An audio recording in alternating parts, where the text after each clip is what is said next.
Once upon a time, in a peaceful little village, there lived a man called Saul the Dreamer. Saul had a free and roving spirit, an adventurous disposition, and an open and friendly nature. One day, Saul met a pilgrim. The pilgrim told Saul fascinating tales of a faraway kingdom, a land where no one had ever heard of onions. A whole kingdom without onions, you say? Now how can anyone enjoy food without onions? His imagination fired. Saul was ready with an idea. I will treat them to their first taste of this vegetable. He loaded his wagon with sacks of onions and set out on his long journey. The kingdom was far, far away, and he traveled many months to get there.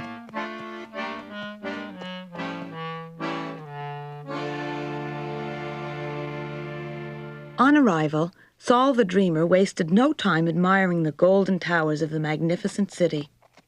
He headed straight for the royal palace and presented himself to the king.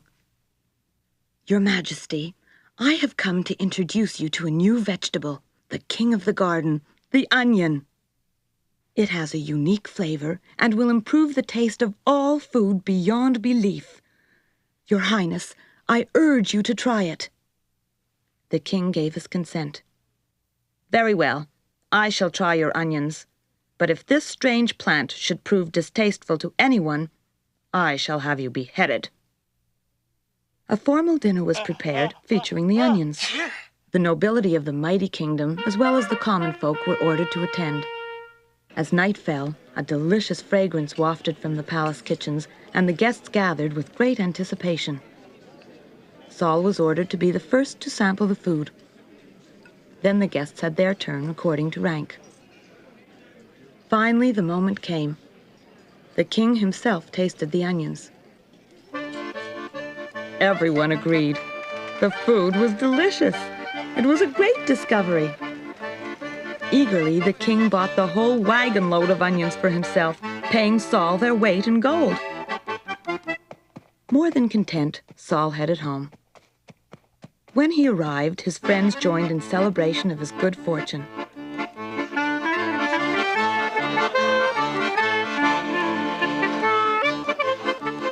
Saul the Dreamer never tired of telling his story of the generous king of the land where gold was cheaper than onions. Overhearing all this, the sly Eli had a plan.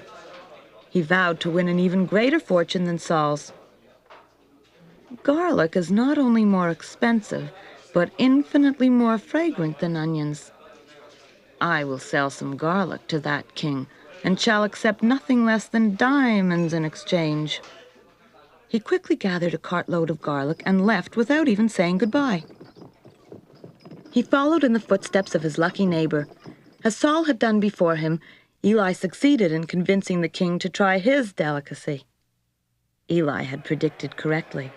The garlic was relished by all, even more than the onions. The aroma was simply superb. They'd never tasted anything quite so delicious. The king wanted to reward Eli fairly for the divine food, and mere gold just would not be adequate. His payment should be the most precious commodity in all the kingdom. And so, Eli started his homeward journey with the most valuable item in the king's treasury, a cartload of onions.